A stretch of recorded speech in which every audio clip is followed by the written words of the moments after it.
La poussière de farine captait la lumière du matin qui filtrait par la fenêtre de la cuisine. Et la voix de Hannah Norwood s'élevait, douce et pure, chantant un vieil hymne que sa mère lui avait appris. La mélodie serpentait dans la petite maison du ranch, comme la fumée du poêle à bois. Elle était seule depuis 3 mois maintenant, depuis le décès de son père. Il lui avait laissé cette modeste propriété à 10 miles de South Pass City, dans le Wyoming. Et bien que la solitude soit parfois pesante la nuit, elle trouvait du réconfort dans les rituels de la vie quotidienne, dans le simple plaisir de pétrir la pâte sous ses paumes, tandis que le monde extérieur restait sauvage et incertain. En cette année 1878, le pain levait pour la deuxième fois quand elle entendit le cheval approcher, les sabots crissant sur la terre sèche. Elle s'essuya les mains sur son tablier avant de jeter un œil vers la porte. Elle se demandait qui pouvait bien s'aventurer aussi loin un mardi matin, alors que la plupart des gens restaient près de la ville. Wade Northfield chevauchait depuis l'aube. Il suivait la clôture du ranch Patterson où il travaillait comme contremaître. Il vérifiait les brèches et les poteaux affaiblis qui pourraient laisser le bétail s'échapper. Il avait 26 ans, grand et mince, façonné par le dur labeur. Ses cheveux sombres bouclaient légèrement sur son col et ses yeux avaient la couleur de l'eau d'un ruisseau en été. L'odeur lui parvint avant même qu'il ne voie la maison. L'odeur incomparable du pain frais en train de cuire. Et son estomac lui rappela qu'il était parti avant le petit déjeuner, trop pressé de finir sa ronde et de retourner en ville pour des provisions. La petite maison du ranch était nichée au pied de collines couvertes de sauge. La fumée s'élevait paresseusement de la cheminée. Il guida son cheval dans cette direction sans trop réfléchir à sa décision. Il était attiré à la fois par la faim et la curiosité. Anna entendit frapper et lissa ses cheveux. Elle glissa une mèche rebelle derrière son oreille avant d'ouvrir la porte. L'homme qui se tenait sur son porche était un inconnu. Pourtant, quelque chose dans son visage semblait ouvert et honnête. Le genre de visage qui travaille pour gagner sa vie et n'attend pas de faveur. Il retira immédiatement son chapeau. Il révéla ses boucles sombres et offrit un léger sourire qui plissa le coin de ses yeux. « Madame, je m'excuse de vous déranger, » dit-il. Sa voix était rauque, comme s'il n'avait pas parlé depuis longtemps, comme s'il passait plus de temps à parler aux chevaux qu'aux gens. Je suis sur la ligne de clôture depuis ce matin et j'ai senti l'odeur de votre pain. Je me demandais si vous auriez du pain à vendre. Je peux payer. Anna l'étudia un instant. Elle remarqua ses vêtements usés mais propres, la distance respectueuse qu'il maintenait, la façon dont ses mains trituraient le bord de son chapeau. Son père avait toujours dit qu'on pouvait juger le caractère d'un homme à la façon dont il traitait ceux qui n'avaient rien à lui offrir. Et cet homme semblait demander, pas exiger, ce qui comptait pour quelque chose à ses yeux. « J'ai du pain qui refroidit, » dit-elle en s'écartant de la porte. « Vous êtes le bienvenu pour en prendre, et je n'accepterai pas votre argent pour une simple hospitalité. Entrez et asseyez-vous pendant que je vous le coupe. » Wade n'hésita qu'un instant avant de franchir le seuil. Ses bottes résonnèrent bruyamment sur le plancher en bois. La maison était petite mais impeccablement entretenue, avec des rideaux de dentelle aux fenêtres et un tapis de chiffon au centre de la pièce principale. Le coin cuisine occupait un angle, et il pouvait voir 2 miches de pain doré reposant sur une table recouverte d'un torchon. La vapeur s'échappait encore de leur croûte. La femme se déplaçait avec une efficacité bien rodée. Elle coupait des tranches épaisses et les posait sur une assiette à bord bleu. Puis elle attrapa un pot de beurre et un pot de miel. « Asseyez-vous » ordonna-t-elle en désignant la table, et il obéit. Il posa son chapeau sur son genou. Elle posa l'assiette devant lui avec le beurre et le miel. Puis elle versa de l'eau d'une cruche dans une tasse en étain. « Je suis Hannah Norwood. Mon père possédait cet endroit jusqu'à son décès en novembre. Je suis désolé pour votre perte, » dit Wade, et il le pensait sincèrement. Il avait perdu son propre père d'une pneumonie 2 ans auparavant. Il comprenait cette douleur creuse et particulière. « Je suis Wade Northfield. Je suis contremaître au ranch Patterson, et environ 5 miles à l'est d'ici. » Hannah hocha la tête, s'installant sur la chaise en face de lui. Elle le regarda beurrer le pain et prendre sa première bouchée. Elle vit ses yeux se fermer brièvement en signe d'appréciation, et elle ressentit une petite pointe de fierté face à cette réaction. La pâtisserie était l'une des choses qu'elle faisait bien, l'une des compétences que sa mère lui avait transmises avant que la fièvre ne l'emporte quand Anna avait 16 ans. Elle avait 22 ans maintenant. Assez âgée pour être considérée comme une vieille fille selon certains standards. Mais elle ne s'était jamais vraiment souciée de cette étiquette. Elle avait été trop occupée à aider son père à gérer le ranch, à apprendre à s'occuper du bétail et des poules, et au travail sans fin que représentait l'entretien d'une propriété. C'est le meilleur pain que j'ai mangé depuis des mois, dit Wade après avoir avalé. Peut-être même plus longtemps. Vous avez un vrai talent pour ça. Merci, répondit Anna, sentant la chaleur lui monter aux joues à ce compliment. J'en fais 3 fois par semaine habituellement. Il se conserve assez bien et j'en échange en ville contre d'autres marchandises. Ils parlèrent pendant qu'ils mangeaient. La conversation coulait plus facilement que ce à quoi l'un ou l'autre s'attendait. Il lui parla de son travail au Ranch Patterson, des défis pour garder le bétail en bonne santé et les clôtures solides dans cette région de haute altitude où les hivers étaient rudes et où les étés brûlaient tout. Elle lui raconta comment elle apprenait à gérer le ranch seule, le petit troupeau de bétail qu'elle entretenait, et les poules qui fournissaient des œufs pour le troc. Plus il parlait, plus Wade se surprenait à étudier son visage. Il remarquait la façon dont ses yeux s'illuminaient quand elle parlait de choses qui comptaient pour elle, la courbe de sa bouche quand elle souriait à quelque chose qu'il disait. Quand il se leva enfin pour partir, le soleil était monté plus haut. Et Eddie, il savait qu'il était resté plus longtemps que prévu. Mais il se sentait réticent à monter sur son cheval et à s'en aller. Une partie de lui voulait s'attarder dans cette cuisine chaleureuse avec cette femme qui fredonnait en cuisinant et parlait avec une intelligence si tranquille de la terre. « Merci pour le pain et la compagnie, » dit-il en remettant son chapeau sur sa tête. « Je suppose que je ne pourrais pas abuser de votre générosité une autre fois. Je pourrais payer sous d'autres formes, aider pour des réparations ou des travaux lourds dont vous pourriez avoir besoin. » Anna y réfléchit. Elle reconnut l'offre pour ce qu'elle était. Une excuse pour revenir. Un moyen de se revoir sans admettre un intérêt plus profond. Elle ne s'était pas sentie attirée par un homme depuis plus longtemps qu'elle ne pouvait s'en souvenir. Elle s'était résignée à une vie de solitude après la mort de son père. Mais quelque chose chez Wade Northfield la fit reconsidérer cette résignation, lui donna envie d'en savoir plus sur l'homme derrière ses yeux couleur d'eau de ruisseau. « J'aurais besoin d'aide pour réparer le poulailler, » dit-elle lentement. La porte se détache de ses gonds, et je n'ai pas réussi à la réparer moi-même.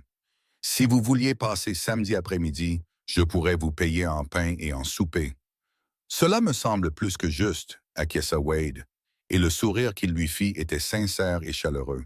Je vous verrai samedi alors. Elle le regarda s'éloigner à cheval, la poussière s'élevant des sabottes de son cheval, et ce n'est que lorsqu'il disparut derrière la colline qu'elle retourna dans sa cuisine. Le pain devait être emballé et rangé, et elle avait d'autres travaux qui l'attendaient. Mais son esprit revenait sans cesse à la conversation, à la façon dont sa voix s'était adoucie quand il avait parlé de la mort de son propre père, au respect qu'il lui avait montré alors qu'il aurait pu être entreprenant ou présomptueux. Elle se surprit à fredonner de nouveau en travaillant. Un air différent cette fois, quelque chose de plus joyeux et plein d'espoir. Samedi arriva après ce qui sembla être une très longue semaine. Anna se leva tôt et s'acquitta de ses corvées avec une énergie inhabituelle. Elle nourrit les poules et ramassa les œufs. Elle vérifia son petit troupeau. Elle arracha les mauvaises herbes du potager qu'elle entretenait derrière la maison. Elle fit du pain frais le matin et mit un rôti de chevreuil au four pour qu'il cuise lentement tout l'après-midi. Elle ajouta des pommes de terre et des carottes de sa cave à légumes. Elle se disait que c'était simplement de la bonne hospitalité, qu'elle ferait la même chose pour quiconque viendrait l'aider pour des réparations. Mais elle changea de robe 2 fois, avant de finalement opter pour une robe en calicot bleu foncé qui faisait ressortir la couleur de ses yeux. Wade arriva en milieu d'après-midi comme promis. Il montait le même cheval bien robuste, et il portait une petite boîte à outils attachée derrière sa selle. Il avait pris un soin particulier à son apparence. Il s'était rasé de près et portait une chemise propre. Son meilleur chapeau était brossé et sans poussière. Quand Hannah ouvrit la porte, il sentit son souffle se couper légèrement à la vue de cette robe bleue. Ses cheveux couleur de miel étaient tirés en arrière, mais des mèches douces encadraient son visage. « Le poulailler est derrière, » dit-elle, le conduisant à travers la maison et par la porte arrière. Le poulailler était bien construit, mais montrait des signes de vieillesse, et il vit immédiatement ce qu'elle voulait dire à propos de la porte. Les charnières en cuir avaient séché et craquelé, et le cadre en bois s'était légèrement déformé. C'était réparable. Cela lui prendrait peut-être 1 heure s'il travaillait régulièrement. Je peux réparer ça, lui dit-il. Avez-vous des chutes de cuir? Et je devrais raboter ce bord où il a gonflé. J'ai du cuir dans la grange, dit Hannah. Mon père gardait des fournitures pour la réparation du harnachement. Je vais vous montrer. Ils marchèrent ensemble jusqu'à la petite grange, et Wade remarqua comment elle se déplaçait avec assurance sur sa propriété, indiquant où elle gardait différentes fournitures, expliquant son système d'organisation. Il trouva ce dont il avait besoin et retourna au poulailler, tandis qu'elle rentrait pour vérifier le souper.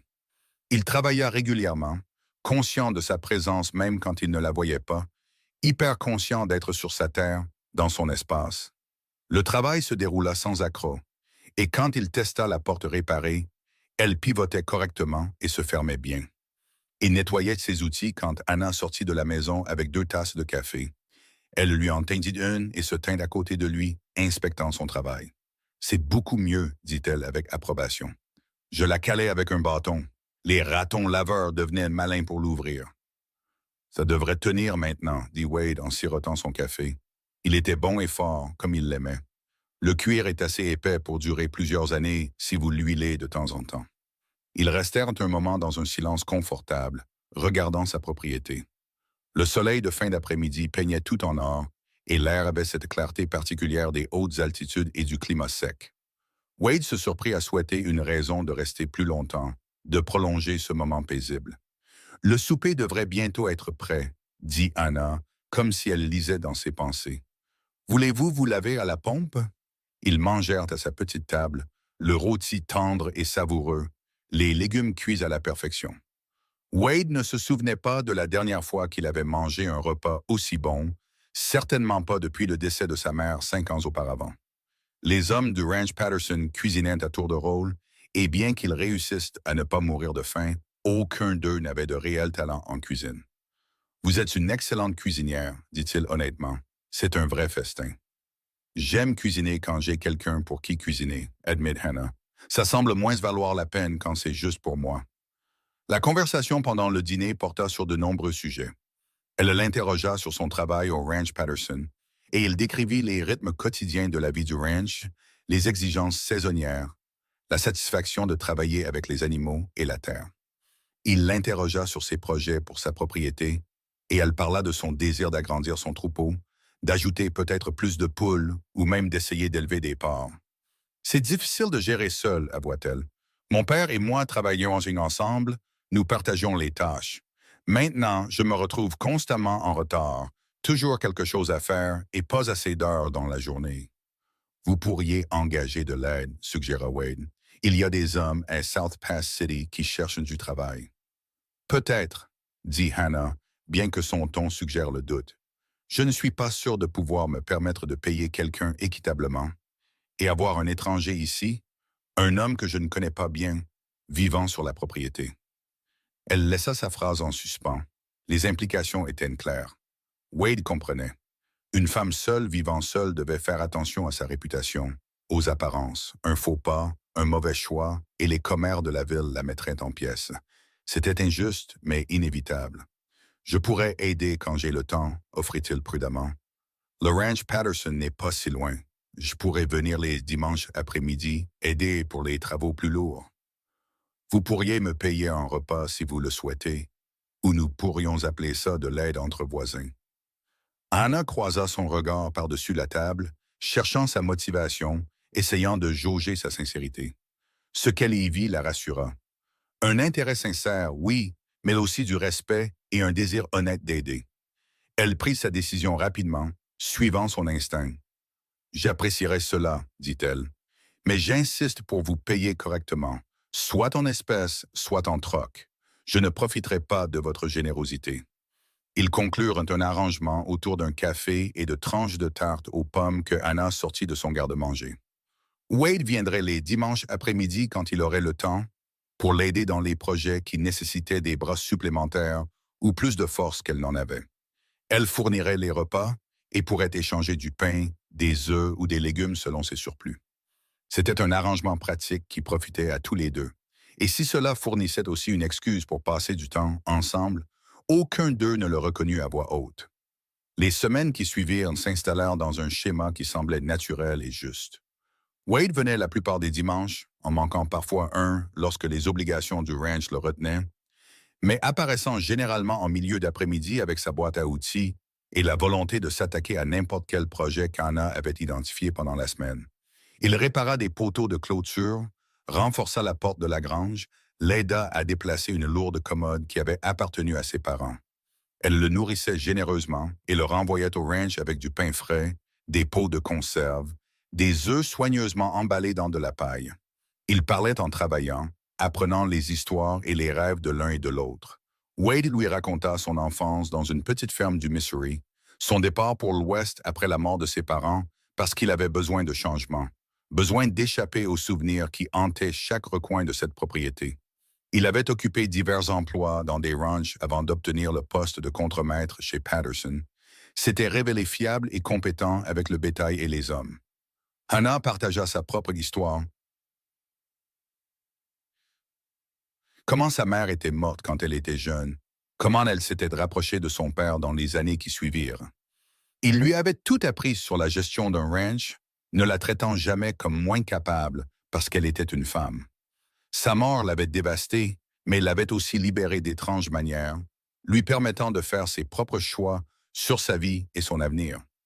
Alors que le printemps cédait la place à l'été en 1878, leur amitié se transforma en quelque chose de plus, bien qu'aucun ne se précipitât pour le nommer. Wade se surprenait à penser à Hannah pendant ses journées de travail, attendant les dimanches avec une intensité qui le surprenait. Hannah se surprenait à fredonner plus souvent, à planifier des repas qu'elle pensait qu'il apprécierait particulièrement, à choisir des robes qui, elle le savait, lui allaient bien. C'est au début de juin que les choses changèrent entre eux. Wade avait aidé Hannah à planter une nouvelle section de jardin, tous deux travaillant sous le soleil chaud, les mains profondément dans la terre sombre. Quand ils eurent fini, chauds et fatigués, Hannah apporta une cruche d'eau froide de la source et 2 tasses. Ils s'assirent à l'ombre de la maison, buvant avec gratitude, et Wade se surprit à étudier la courbe de son cou, là où il disparaissait dans son col, la façon dont des mèches de cheveux humides collaient à ses tempes. « Hannah, dit-il, la voix rauque. Elle se tourna pour le regarder, et quelque chose dans son expression lui coupa le souffle. « Je dois te dire quelque chose, et j'espère que ça ne rendra pas les choses bizarres entre nous. »« Qu'est-ce que c'est ?» demanda-t-elle, bien qu'elle pensât savoir, le voyant dans l'intensité de son regard. « Je me suis attaché à toi, dit Wade, les mots sortant d'un trait. Plus qu'en tant qu'amie ou voisine. Ces derniers mois à te connaître, à passer du temps avec toi, ça a tout signifié pour moi. Je pense à toi constamment, et je sais que si je ne te dis pas ce que je ressens, je le regretterai. Je comprends si tu ne ressens pas la même chose. Et si c'est le cas, je respecterai tes souhaits, et nous pourrons continuer comme avant. Mais il fallait que tu le saches. » Hannah posa sa tasse, le cœur battant. Elle savait que cela allait arriver, avait senti la tension monter entre eux, la façon dont ses mains s'attardaient quand il l'aidait à descendre d'un chariot, la façon dont ses yeux suivaient ses mouvements, et elle avait ressenti la même attraction, le même attachement croissant qui allait bien au-delà de la simple amitié. « Je tiens à toi aussi, dit-elle doucement. J'ai eu peur de l'admettre, même à moi-même. Après la mort de mon père, je pensais que je passerais ma vie seule, que j'avais manqué ma chance de mariage et de famille. Mais ensuite, tu es apparu, et tout a changé. J'attends tes visites plus que je ne peux le dire. Quand tu n'es pas là, je me surprends à souhaiter que tu le sois. Je pense à ce que tu dirais des choses qui se passent, j'imagine te raconter des histoires et entendre ton rire. » Wade se rapprocha, tendant la main vers la sienne. Elle le laissa la prendre, sentit les callosités sur sa paume, la force dans ses doigts. « Puis-je te faire la cour comme il se doit ?»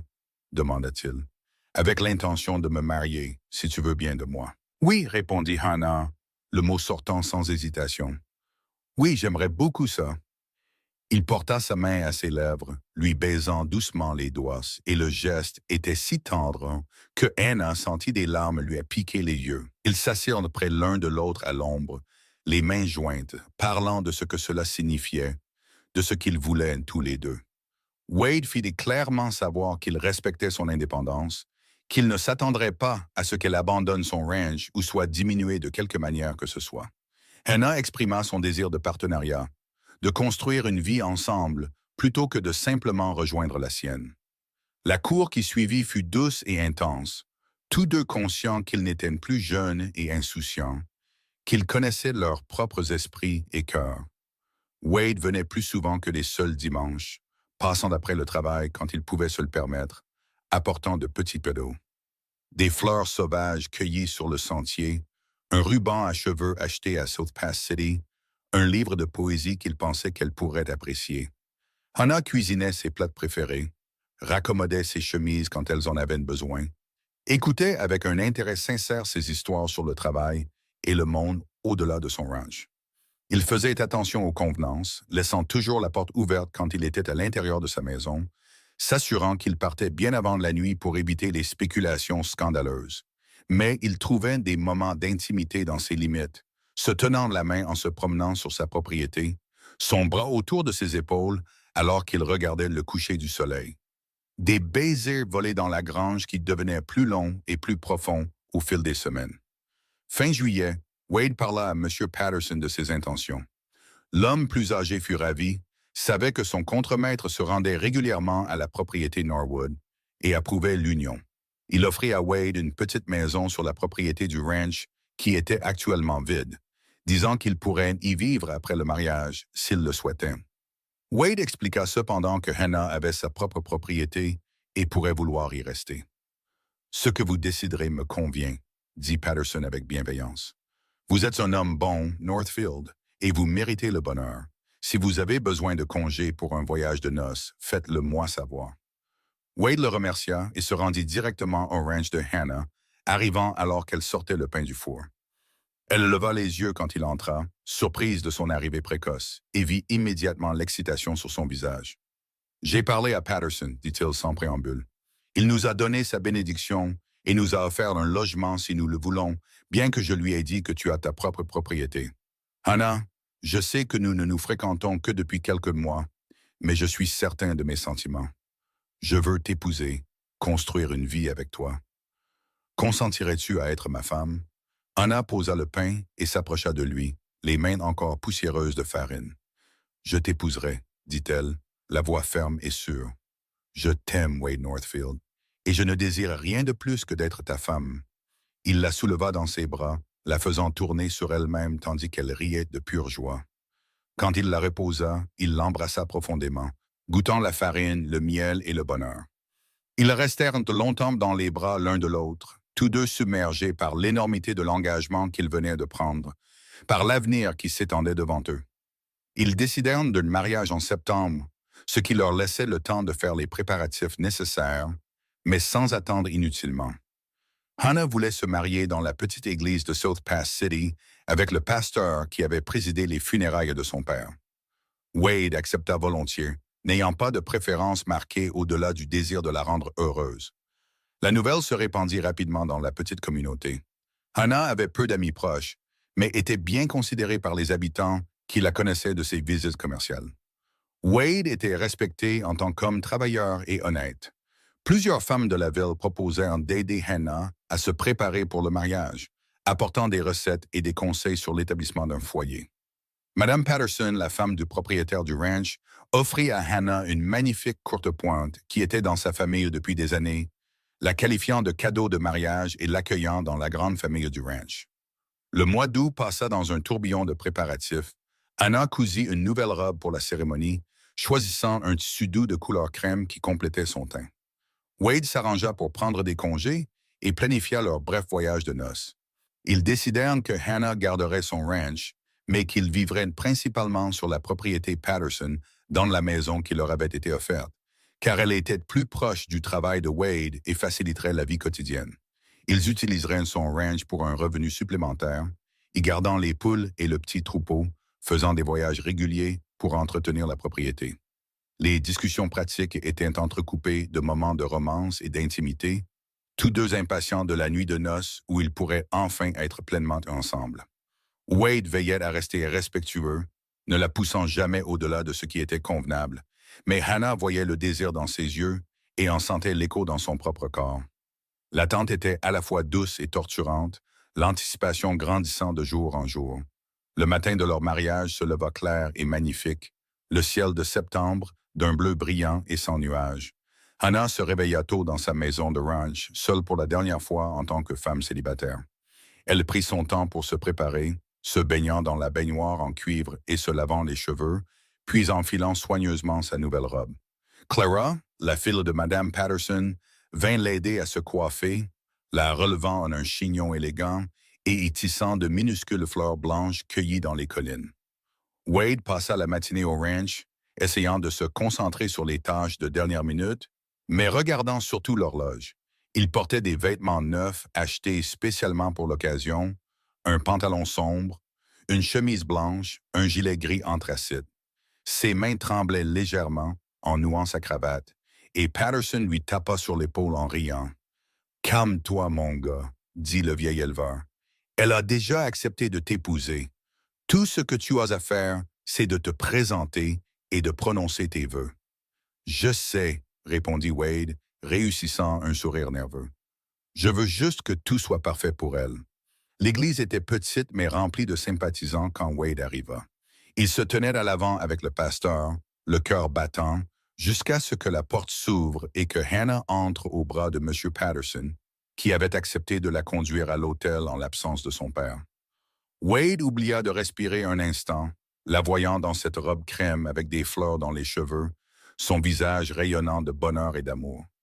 Elle croisa son regard et sourit, et tout le reste s'estompa jusqu'à ce qu'il n'y ait plus qu'eux deux et les promesses qu'ils étaient sur le point de faire.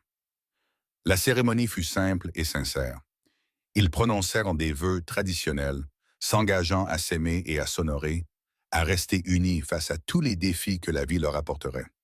Quand le pasteur les déclara mari et femme et que Wade embrassa sa nouvelle épouse, la petite congrégation éclata en applaudissements et en acclamations. Ils redescendirent l'allée main dans la main, tous deux souriant largement, et sortirent sous le soleil éclatant de l'après-midi en tant que Monsieur et Madame Northfield. Une modeste réception le suivit au Ranch Patterson, avec de la nourriture, des boissons et de la danse dans la grande grange qui avait été nettoyée et décorée pour l'occasion. Hannah dansa avec son nouveau mari, puis avec M. Patterson et plusieurs autres éleveurs. Wade dansa avec Mme Patterson et Clara, mais ses yeux ne quittaient jamais Hannah, la cherchant constamment à travers la foule. À l'approche du soir, ils s'éclipsèrent, chevauchant ensemble sur le cheval de Wade vers la petite maison qui serait leur premier foyer. Quelqu'un était passé avant eux, allumant les lampes et attisant le feu, laissant des plats couverts de nourriture et une bouteille de vin sur la table. Le lit avait été fait avec des draps frais et la courte pointe que Mme Patterson leur avait donnée. Wade porta Hannah pour franchir le seuil, tous deux riant de ce geste traditionnel. Il la déposa doucement dans la pièce principale et soudain, les rires s'estompèrent alors qu'ils réalisaient qu'ils étaient enfin seuls, enfin mariés, que rien ne se dressait entre eux et la pleine expression de leur amour. « Tu es nerveuse ?» demanda doucement Wade, prenant son visage entre ses mains. « Un peu, » admit Hannah, « mais surtout, je suis heureuse. J'ai attendu ce moment, j'ai attendu toi. Je t'aime, Wade. » « Je t'aime aussi, » répondit-il en se penchant pour l'embrasser. « Plus que je ne pensais qu'il était possible d'aimer quelqu'un. Je promets que je ferai tout ce que je peux pour te rendre heureuse. » Ils se déshabillèrent lentement, prenant le temps d'explorer et de découvrir, d'exprimer physiquement ce qu'ils avaient retenu pendant des mois. Wade fut doux et patient, s'assurant que Hannah se sente chérie et en sécurité. Hannah répondit avec une passion qui les surprit tous les deux, se donnant entièrement à l'expérience et à lui. Ils s'unirent dans l'amour et la tendresse, et après, ils restèrent allongés dans les bras l'un de l'autre, épuisés et satisfaits. « Ça valait la peine d'attendre, » murmura Hannah contre sa poitrine, et sentit son rire gronder dans son corps. « Certainement, » acquiesça-t-il, déposant un baiser sur ses cheveux. « Et nous avons le reste de nos vies pour continuer à nous découvrir. » Ils passèrent leurs premiers jours de mariage principalement seuls, explorant leur nouvelle maison et l'un l'autre, apprenant les rythmes du partage de l'espace et de la vie. Wade enseigna à Hannah des choses sur son travail qu'elle ne connaissait pas, expliquant le côté commercial de l'élevage et les défis auxquels Patterson était confronté. Hannah partagea ses connaissances en jardinage et en conservation des aliments, son habileté avec les animaux et la gestion des terres. Ils parlèrent pendant des heures de leurs rêves pour l'avenir, des enfants qu'ils espéraient avoir, de la construction de quelque chose de durable ensemble. Après une semaine, Wade retourna au travail et ils tombèrent dans le rythme de la vie conjugale. Hannah passait ses journées à gérer leur foyer, à cuisiner et à nettoyer, mais aussi à aider aux tâches de ranch quand on avait besoin d'elle. Elle s'occupait du grand jardin qui avait été planté derrière leur maison, conservant la nourriture pour l'hiver. Plusieurs fois par semaine, elle et Wade se rendaient à son ranch pour s'occuper des animaux et entretenir la propriété. Le premier hiver de leur mariage fut rude, avec de fortes chutes de neige qui les gardaient parfois confinés pendant des jours. Mais Hannah découvrit qu'elle aimait ces périodes de rapprochement forcé, aimait s'asseoir près du feu avec Wade pendant que les tempêtes faisaient rage dehors, lisant à voix haute ou simplement en parlant. Ils célébrèrent Noël tranquillement avec les Patterson et d'autres familles du ranch, échangeant des cadeaux modestes et partageant des repas. En janvier 1879, Hannah commença à soupçonner qu'elle pourrait être enceinte. Elle attendit d'être certaine avant de le dire à Wade, voulant être sûre avant de lui donner de faux espoirs. Quand elle partagea enfin la nouvelle un soir après le souper, sa réaction fut tout ce qu'elle aurait pu espérer. Une joie pure et de l'excitation tempérée par l'inquiétude pour son bien-être. « Tu te sens bien ?» demanda-t-il anxieusement en la prenant dans ses bras. « As-tu besoin de voir le médecin en ville ?»« Je me sens bien », l'assura Hannah en riant de sa nervosité soudaine. « Les femmes ont des bébés depuis la nuit des temps. Je suis en bonne santé et forte. Mais oui, j'irai voir le médecin pour m'assurer que tout se passe normalement. » Wade devint encore plus protecteur au fur et à mesure que la grossesse avançait, s'inquiétant qu'elle fasse trop de travail physique, insistant pour qu'elle se repose plus qu'elle ne le jugeait nécessaire. Hannah tolérait ses manières avec bonne humeur, comprenant que cela venait de l'amour et de la peur de la perdre, elle ou le bébé. Elle continua ses tâches quotidiennes, mais accepta plus volontiers de l'aide, laissant Wade prendre en charge certains des travaux plus lourds qu'elle aurait normalement fait elle-même. Le printemps apporta une nouvelle vie à la terre en prévision de la nouvelle vie qui grandissait en Hannah. Elle se sentit bien pendant la majeure partie de la grossesse, n'étant que rarement troublée par des nausées ou de la fatigue. Elle cousit des vêtements et des couvertures pour bébé, se préparant à l'arrivée avec une efficacité pratique.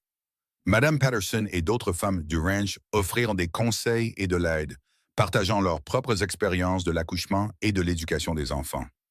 Début août, 3 semaines avant sa date prévue, le travail de Hannah commença au milieu de la nuit. Wade se réveilla pour la trouver respirant lourdement à travers les contractions, et la panique le submergea brièvement avant qu'il ne se force à se concentrer.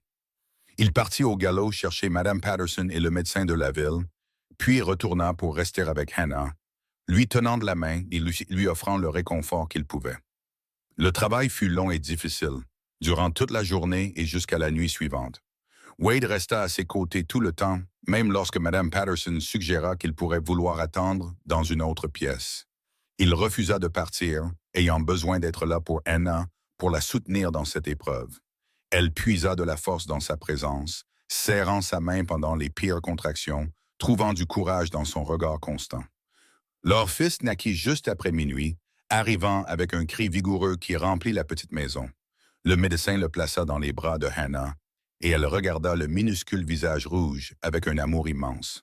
Wade s'agenouilla à côté du lit, des larmes coulant sans honte sur son visage, touchant la main incroyablement petite du bébé avec un doigt doux. « Il est parfait, » murmura Wade. « Tu es incroyable. Je t'aime tellement. » Ils l'appelèrent Samuel, d'après le père de Wade, avec le deuxième prénom de Thomas, d'après le père de Hannah. Sam était un bébé en bonne santé avec un bon appétit et des poumons solides, gardant ses parents éveillés de nombreuses nuits au cours des premières semaines. Hannah se remit bien de l'accouchement, retrouvant ses forces et s'adaptant aux nouvelles exigences de la maternité. Wade était un père dévoué, aidant avec le bébé chaque fois qu'il ne travaillait pas, faisant les 100 pas avec Sam quand il était agité, changeant les couches sans se plaindre. Les mois passèrent dans un tourbillon de nuits blanches et de petites étapes. Le premier sourire de Sam, la première fois qu'il dormit toute la nuit, ses tentatives de se retourner et finalement de s'asseoir. Hannah et Wade s'émerveillaient de chaque développement, trouvant de la joie même dans les plus petits changements. Leur amour l'un pour l'autre s'approfondit alors qu'ils vivaient la parentalité ensemble, travaillant en partenaire pour prendre soin de leur fils. Quand Sam eut 6 mois, ils purent commencer à penser à l'avenir au-delà de la survie immédiate et des soins aux nourrissons. Wade avait économisé de l'argent avec soin, et ils discutèrent de la possibilité d'agrandir leurs possessions, peut-être en achetant plus de terres adjacentes au ranch de Hannah ou en investissant dans du bétail supplémentaire. Hannah avait continué à faire du pain quand elle avait le temps, et plusieurs personnes à South Pass City avaient exprimé leur intérêt pour en acheter régulièrement. Ils parlèrent de la possibilité de transformer cela en une petite entreprise, quelque chose que Hannah pourrait gérer depuis chez elle tout en s'occupant de Sam. La vie s'installa dans un rythme confortable. Wade continua son travail de contremaître, gagnant la confiance et le respect de Patterson par son dévouement et sa compétence. Hannah gérait leur foyer et développait lentement son entreprise de pain, vendant au magasin général de la ville et à plusieurs restaurants. Le revenu était modeste mais significatif, lui donnant un sentiment d'utilité au-delà de celui d'épouse et de mère. Sam passa de nourrisson à bambin, commençant à marcher et à parler, les tenant occupés et amusés avec son énergie et sa curiosité sans fin. Au printemps de 1881, Anna découvrit qu'elle était de nouveau enceinte. Cette fois, la nouvelle fut moins surprenante mais non moins joyeuse. Sam avait presque 2 ans, assez grand pour être un peu plus indépendant, et ils se sentaient prêts à agrandir leur famille. Wade était ravi à la perspective d'un autre enfant, espérant peut-être une fille cette fois, bien qu'il insistât sur le fait qu'il serait tout aussi heureux avec un autre fils. Cette grossesse sembla plus facile que la première, peut-être parce que Anna savait à quoi s'attendre et ne s'inquiétait pas autant de chaque petite sensation ou préoccupation. Elle continua son travail tout au long de la grossesse, cuisinant, s'occupant de Sam et gérant le foyer. Wade resta attentif mais moins anxieux, confiant que Anna connaissait son propre corps et ses limites. Leur fille naquit en novembre 1881, arrivant plus rapidement que Sam, moins de complications et de drames. Elle était plus petite que son frère, avec des cheveux sombres et fins et les yeux couleur d'eau de ruisseau de son père. Ils l'appelèrent Margaret, l'appelant Maggie dès le début, et Sam était fasciné par sa petite sœur, voulant constamment la toucher et aider à s'en occuper. Avec 2 jeunes enfants, la vie devint plus occupée et plus chaotique. Anna se sentait parfois dépassée par les exigences de son temps et de son énergie, mais Wade était constamment solidaire, aidant comme il le pouvait et ne la faisant jamais se sentir inadéquate quand elle avait des difficultés. Ils travaillaient ensemble en tant que partenaires, se partageant les tâches et les responsabilités, prenant des décisions conjointes sur la manière d'élever leurs enfants et de gérer leur vie.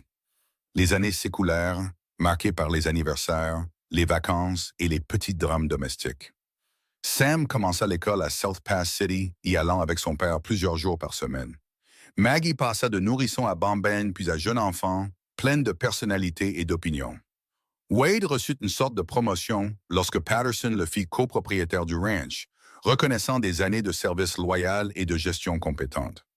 Le revenu supplémentaire leur permit d'apporter des améliorations à leur maison, ajoutant une chambre supplémentaire et agrandissant la cuisine. L'entreprise de pain de Hannah continua de croître et elle finit par embaucher 2 autres femmes pour l'aider à la cuisson, la transformant en une véritable petite entreprise qui approvisionnait la majeure partie de South Pass City. Elle était fière de ce qu'elle avait construit, de la manière dont elle avait transformé une simple compétence en un revenu significatif. Wade encourageait ses efforts entrepreneuriaux, ne se sentant jamais menacé par son succès ou son indépendance. En 1885, alors que Sam avait 6 ans et Maggie 4, ils prirent la décision de construire une nouvelle maison sur la propriété originale du ranch de Hannah. Ils voulaient plus d'espace pour leur famille grandissante et aimaient l'idée d'avoir leur propre terre plutôt que de vivre sur la propriété de Patterson. Wade travailla avec des constructeurs locaux pour concevoir une maison plus grande, avec de la place pour que leurs enfants grandissent, avec une grande cuisine pour l'entreprise de pain de Hannah et un bureau séparé pour la gestion du ranch. Le déménagement fut chaotique mais excitant. Ils passèrent des semaines à transporter leurs affaires et à aménager la nouvelle maison, à installer les enfants dans de nouvelles chambres. Sam était ravi d'avoir plus d'espace pour explorer et Maggie adorait d'avoir son propre espace pour jouer. Wade construisit une plus grande grange et agrandit les poulaillers, augmentant leur capacité pour le bétail. Hannah établit une véritable cuisine commerciale pour son entreprise de pain avec plusieurs fours et un espace de travail pour ses employés. La vie dans leur nouvelle maison était bonne. Wade travaillait toujours en étroite collaboration avec Patterson, mais avait plus d'autonomie pour gérer les choses à sa manière. L'entreprise de Hannah prospérait et elle tirait satisfaction d'employer d'autres femmes et de fournir des produits de qualité à la communauté. Leurs enfants grandissaient en bonne santé et heureux, Sam montrant de l'intérêt pour le travail du ranch et apprenant de son père. Maggie montrait un talent pour la pâtisserie et aidait souvent sa mère dans la cuisine. En 1887, Hannah découvrit qu'elle était de nouveau enceinte, cette fois de manière inattendue et plus tard dans la vie qu'elle ne l'avait prévu. Elle avait 31 ans, Wade en avait 35, et ils avaient supposé que leur famille était complète. Mais la grossesse surprise, après que le choc initial se soit dissipé, fut accueillie avec joie. Sam et Maggie étaient excités à la perspective d'un nouveau frère ou d'une nouvelle sœur, bien que Sam exprimât une préférence pour un frère tandis que Maggie faisait campagne pour une sœur. Cette grossesse fut plus difficile que les deux précédentes, Hannah éprouvant plus d'inconfort et de fatigue. Wade s'inquiétait constamment, se souvenant de la difficulté de la naissance de Sam, craignant des complications. Mais Hannah resta calme et confiante, faisant confiance à son corps et aux médecins expérimentés qui s'occupaient d'elle. Leur deuxième fils, William, naquit au début de 1888, arrivant pendant une tempête de neige printanière qui fit de l'arrivée du médecin au ranch une aventure. Le travail fut heureusement rapide et Will était en bonne santé et fort dès le début. Sam et Maggie étaient enchantés de leur nouveau frère, se relayant pour le tenir et aider à s'en occuper. À 8 et 6 ans, ils étaient assez grands pour être vraiment utiles et Hannah appréciait leur aide. La maison qui avait semblé si spacieuse quand ils avaient emménagé se sentit soudainement pleine et animée, vivante des sons et de l'énergie de 3 enfants. Wade s'épanouissait dans ce chaos, aimant le bruit et l'activité, le sentiment de famille et d'appartenance.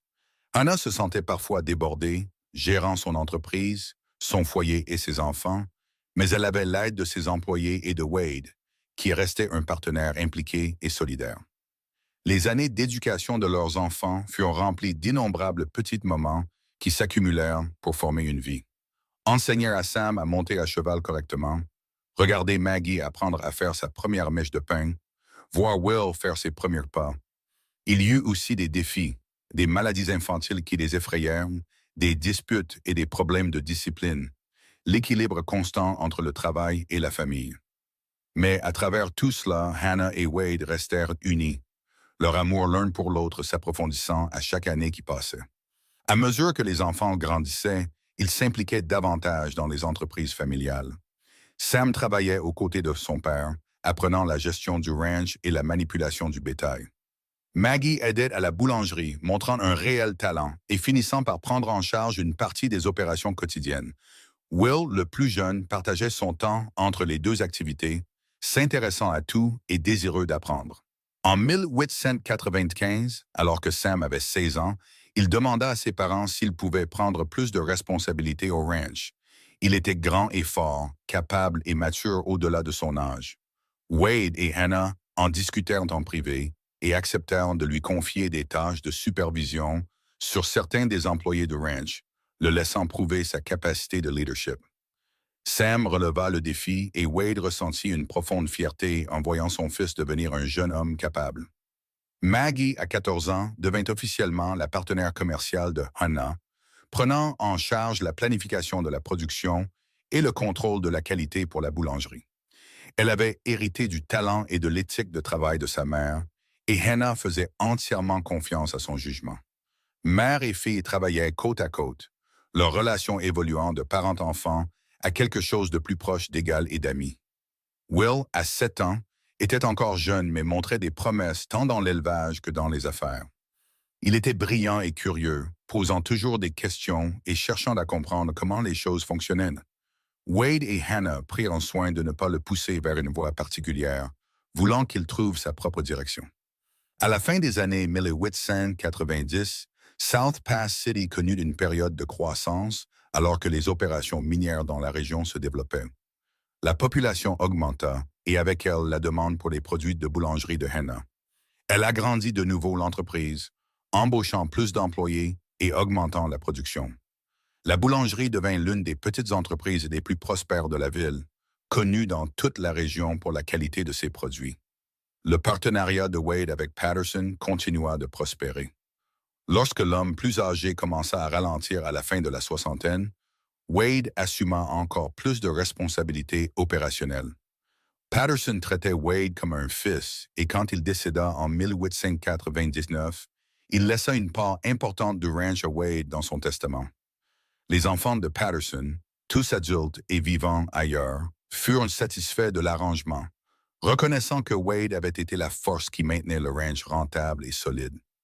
Le nouveau siècle arriva avec espoir et célébration. Sam avait 21 ans, travaillant à plein temps comme directeur de ranch. Maggie avait 19 ans et avait repris les opérations quotidiennes de la boulangerie, permettant à Hannah de prendre un peu de recul. Will avait 12 ans, toujours à l'école mais aidant dès qu'il le pouvait. Wade et Hannah, maintenant à la fin de la quarantaine, se retrouvèrent à entrer dans une nouvelle phase de la vie, toujours actifs et vitaux, mais avec moins de la routine quotidienne pesant directement sur leurs épaules. Ils profitèrent de leur liberté relative pour voyager davantage, faisant des voyages à Denver et même une fois à San Francisco, voyant des parties du monde dont ils n'avaient que lu des récits. Mais ils retournaient toujours avec plaisir à leur ranch du Wyoming, à la vie qu'ils avaient construite ensemble pendant plus de 2 décennies de mariage. Sam rencontra une jeune femme nommée Elizabeth Carter en 1901 et Wade et Hannah regardèrent avec des sourires complices leur fils vivre les premiers émois de la cour et de l'amour. Ils se marièrent l'année suivante et Sam amena sa femme vivre sur le ranch dans une maison que Wade l'aida à construire sur la propriété. Hannah accueillit chaleureusement Elizabeth, reconnaissante que son fils ait trouvé quelqu'un qui l'aimait clairement et partageait ses valeurs. Maggie se révéla plus indépendante, ne montrant aucun intérêt pour le mariage malgré plusieurs prétendants au fil des ans. Elle était dévouée à la boulangerie et semblait satisfaite de sa vie de célibataire. Hannah comprenait, ayant été elle-même plus âgée lorsqu'elle s'était mariée, et ne fit jamais pression sur sa fille pour qu'elle suive une voie traditionnelle. Si Maggie était heureuse, c'était suffisant. Will partit à l'université en 1906, choisissant d'étudier les sciences agricoles avec l'intention de ramener des techniques modernes au ranch. Wade et Hannah étaient fiers de son ambition et de sa curiosité intellectuelle, bien qu'il leur manquât pendant ces années d'absence. En 1904, Sam et Elizabeth firent de Wade et Hannah des grands-parents pour la première fois avec la naissance de leur fils, Jacob. En tenant son premier petit enfant, Hannah sentit le cercle de la vie continuer, se souvint de ses propres parents, qui n'avaient pas vécu pour voir ses enfants. Elle pensa à son père et souhaita qu'il ait pu connaître cette joie, qu'il ait pu voir la famille qu'elle et Wade avaient créée. D'autres petits-enfants suivirent au fil des ans. Sam et Elizabeth eurent 3 autres enfants, tandis que Will finit par se marier et fonder sa propre famille après son retour de l'université. Maggie resta dévouée à sa boulangerie, se manger, mais fut une tante adorée, gâtant ses nièces et neveux et leur apprenant à faire de la pâtisserie. Wade et Hannah vieillirent avec grâce, leurs cheveux devenant gris, mais leurs esprits restant jeunes. Ils travaillaient encore, bien que moins intensément que dans leurs jeunes années, passant plus de temps avec leurs petits-enfants et voyageant quand l'envie leur prenait. Leur amour avait mûri, passant de l'intensité passionnée du début du mariage à quelque chose de plus profond et de plus confortable, un partenariat si complet qu'ils savaient souvent ce que l'autre pensait sans mots. Pour leur 30e anniversaire de mariage en 1908, leurs enfants organisèrent une grande célébration, invitant toute la communauté au ranch pour de la nourriture, de la musique et de la danse. Hannah et Wade se tenaient ensemble, entourés de leur famille, de la vie qu'ils avaient construite à partir de cette première rencontre alors qu'elle cuisinait seule du pain et qu'il était apparu à sa porte, affamé et plein d'espoir. « As-tu jamais imaginé ça? » demanda doucement Hannah, s'appuyant contre l'épaule de son mari. « Tout ça quand tu as frappé à ma porte ce matin-là en demandant du pain. » Wade passa son bras autour de sa taille, la serrant contre lui. « J'imaginais quelque chose, admit-il.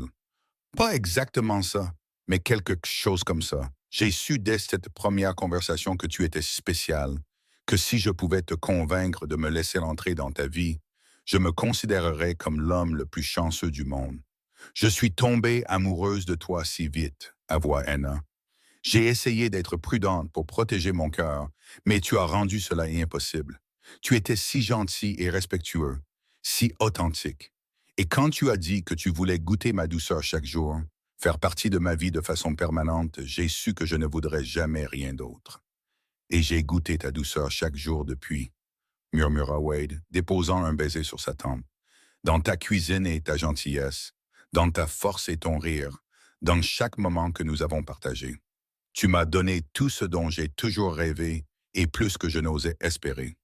Ils dansèrent ensemble alors que le soleil se couchait sur les collines du Wyoming, entourés de leurs familles et de leurs amis, célébrant 3 décennies d'amour et de partenariat. Leurs enfants regardaient avec les yeux humides, reconnaissant la profondeur de la connexion entre leurs parents, espérant construire quelque chose d'aussi solide dans leur propre vie. Les années continuèrent de passer, apportant des changements et des défis, mais aussi de la joie et de l'épanouissement. Wade finit par se retirer de la gestion active du ranch, confiant les opérations à Sam tout en restant disponible pour des conseils et du soutien. Hannah se retira complètement de la boulangerie lorsqu'elle eut 60 ans, laissant Maggie en contrôle total.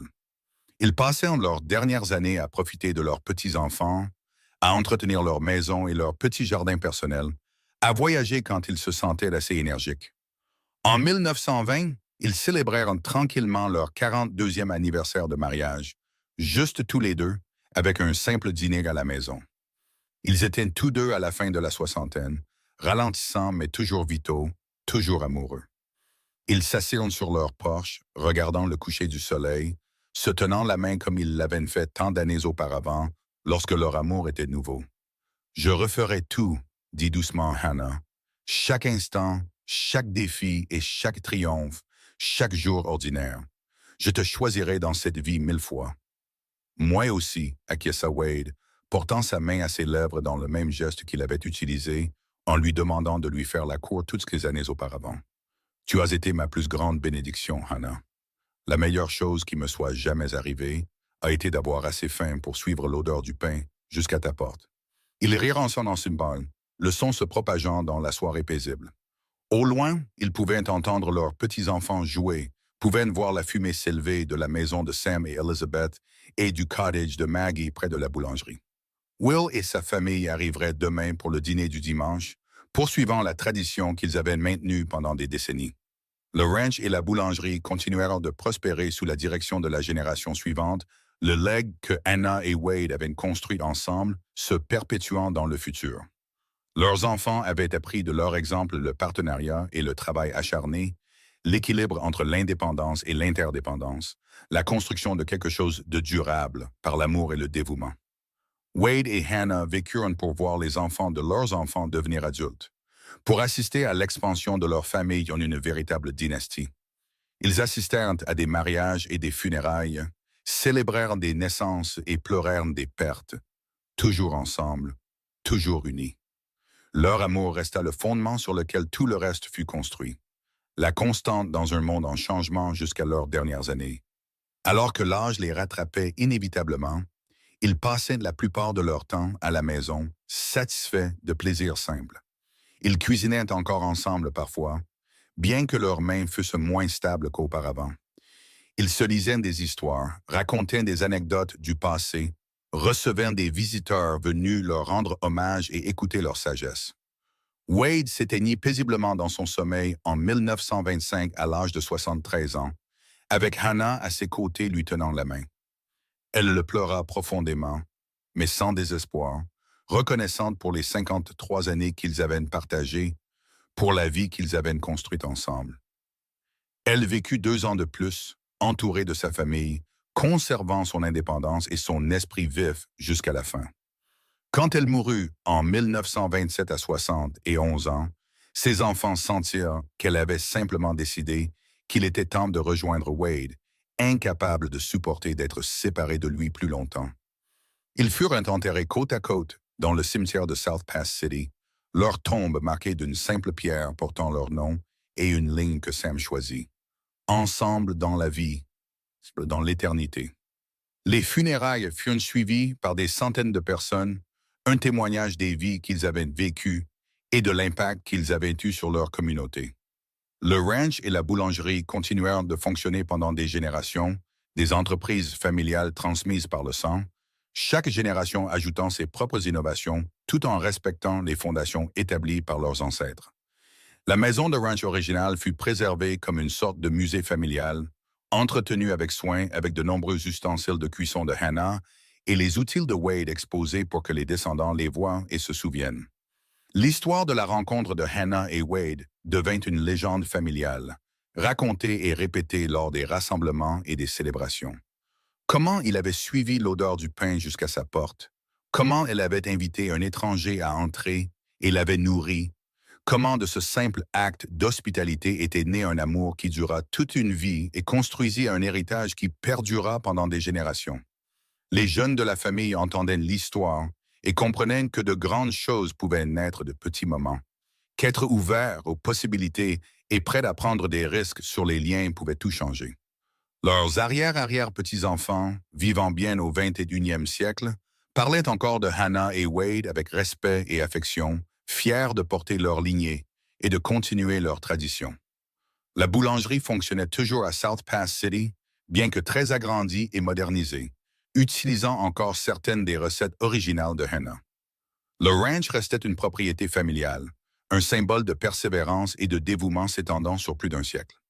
Mais au-delà du succès commercial et de l'héritage matériel, ce qui a vraiment perduré, c'est l'exemple que Hannah et Wade avaient donné sur la manière de bien aimer, de construire une vie ensemble basée sur le respect et le partenariat, de faire face aux défis avec grâce et de célébrer les joies avec gratitude. Ils avaient commencé avec presque rien, sauf leurs propres compétences et leur détermination, et ils avaient créé quelque chose de beau et de durable. Sur le mur du musée du ranch était accrochée une photographie prise lors de leur 40e anniversaire de mariage, montrant Hannah et Wade debout ensemble sur leur porche, son bras autour de sa taille, tous deux souriant à l'appareil photo avec une joie et un contentement évident. Les visiteurs regardant cette photographie pouvaient voir l'amour qui rayonnait entre eux, pouvaient sentir la profondeur de leur connexion, même à travers les décennies et à travers la barrière d'une simple image en noir et blanc. À côté de la photographie se trouvait une fiche de recette encadrée de l'écriture soignée de Hannah, la recette du pain qu'elle cuisinait ce matin-là lorsque Wade frappa pour la première fois à sa porte.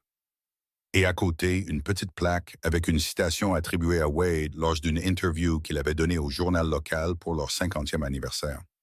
Lorsqu'on lui demanda quel conseil il donnerait aux jeunes couples qui débutent, trouvez quelqu'un dont vous voulez goûter la douceur chaque jour, puis passez votre vie à vous assurer qu'ils se sentent chéris et valorisés. L'amour n'est pas seulement un sentiment, c'est un choix que vous faites chaque matin en vous réveillant. Choisissez l'amour, choisissez le partenariat, choisissez la gentillesse, et vous construirez quelque chose qui durera éternellement. Ces mots avaient guidé leurs descendants dans leur propre mariage et relations, avaient été cités lors de mariages et d'anniversaires, étaient devenus une partie des valeurs fondamentales de la famille. Hannah et Wade avaient vécu ces mots, avaient démontré par des décennies de choix quotidiens ce que signifiait de s'engager véritablement envers une autre personne, de traverser les tempêtes ensemble et de célébrer les victoires comme un seul être. Leur histoire d'amour, qui a commencé dans des circonstances si simples, une femme cuisinant seule du pain et un cow-boy affamé suivant son nez jusqu'à sa porte, s'était épanoui en quelque chose d'épique et de durable. Ils n'avaient pas seulement construit une famille, mais une dynastie, pas seulement des entreprises, mais des institutions, pas seulement un mariage, mais un partenariat qui servit de modèle à tous ceux qui les connaissaient. Et à la fin, c'était peut-être leur plus grand héritage, pas la terre ou les entreprises, ou même les enfants et petits-enfants qui portaient leurs gènes, mais l'exemple qu'ils avaient donné de ce que l'amour pouvait être lorsqu'il était nourri avec soin, protégé farouchement et honoré quotidiennement. Ils avaient commencé par l'attraction et l'alchimie, cette étincelle de connexion lorsque leurs yeux se sont croisés pour la première fois à sa table de cuisine. Ils avaient construit sur cette base avec respect et communication, avec des objectifs communs et un soutien mutuel.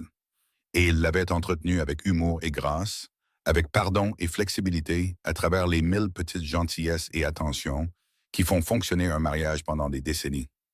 Les générations futures de la famille, confrontées à leurs propres défis à leur époque, se tournaient vers Hannah et Wade comme preuve que le véritable amour était possible, que le partenariat pouvait être réel, que construire une vie ensemble valait l'effort et le sacrifice que cela exigeait. Leur histoire rappelait à tous ceux qui l'entendaient que parfois les changements les plus profonds de la vie viennent de moments simples, d'être ouverts aux possibilités, de suivre ses instincts même lorsque la logique pourrait conseiller la prudence. Hannah était seule, cuisinant du pain et fredonnant pour elle-même, ne cherchant pas l'amour ni s'attendant à ce que sa vie change. Wade faisait son travail, surveillant la clôture et pensant à des questions banales de gestion de range. Mais il avait suivi l'odeur du pain, et elle avait ouvert sa porte, et de ses petits choix, tout le reste avait découlé. Ils avaient reconnu quelque chose de spécial l'un dans l'autre, et avaient été assez courageux pour le poursuivre, assez sages pour le nourrir, et assez engagés pour le maintenir toute une vie. Leur histoire était de la preuve que les contes de fées pouvaient être réels, que les fins heureuses étaient possibles, que l'amour pouvait durer non seulement jusqu'à la mort, mais au-delà, vivant dans les souvenirs et les cœurs de ceux qui restaient. Hannah et Wade s'étaient trouvés, s'étaient choisis, et avaient passé 53 ans à prouver chaque jour qu'ils avaient choisi sagement. Leur amour avait été mis à l'épreuve par les difficultés et célébré dans la joie, avait résisté à la perte et embrassé le gain, était resté constant à travers tous les changements que la vie apporte inévitablement. Et ainsi leur histoire ne se termina pas avec tristesse, mais avec célébration, avec gratitude pour le temps qu'ils avaient partagé et l'héritage qu'ils avaient créé. Ils avaient vécu pleinement et aimé profondément, avaient construit quelque chose de significatif qui durerait longtemps après leur départ. Ils avaient commencé avec du pain et fini avec un empire, mais ce qui comptait le plus n'était pas ce qu'ils avaient accumulé, mais comment ils s'étaient aimés à chaque instant de leur voyage commun. La dernière entrée du journal de Hannah, écrite quelques jours seulement avant sa mort, contenait ces mots. « J'ai vécu une vie au-delà de mes rêves les plus fous, aimé plus profondément que je ne le pensais possible, et été béni au-delà de toute mesure. Si je pouvais parler à mon moi plus jeune, seul dans cette cuisine à faire du pain, je lui dirais d'ouvrir la porte quand le cow-boy frappe, de prendre le risque de l'amour, de faire confiance à ses instincts. Je lui dirais que la meilleure décision qu'elle prendra jamais est de laisser Wade Northfield entrer dans sa vie et son cœur, et je lui dirais que chaque jour de joie, chaque défi surmonté, chaque moment de connexion en vaudra la peine. Aime bien mon moi plus jeune, aime courageusement, aime sans réserve, parce que le véritable amour, le vrai partenariat, est le plus grand cadeau que la vie puisse offrir, et une fois que tu l'as trouvé, tu dois t'y accrocher avec tout ce que tu as. » Ces mots, comme une grande partie de la sagesse de Hannah, devinrent une partie du précieux héritage de la famille, transmis et partagé, honoré et rappelé. Et les visiteurs du musée du ranch, en lisant son journal, en regardant les photographies et en étudiant les artefacts de sa vie, comprenaient qu'ils étaient témoins de la preuve de quelque chose de rare et de beau. Une histoire d'amour qui avait vraiment duré pour toujours, un partenariat qui avait construit quelque chose de significatif, une romance qui avait commencé par le simple acte de faire du pain et qui était devenue un héritage qui ne mourrait jamais.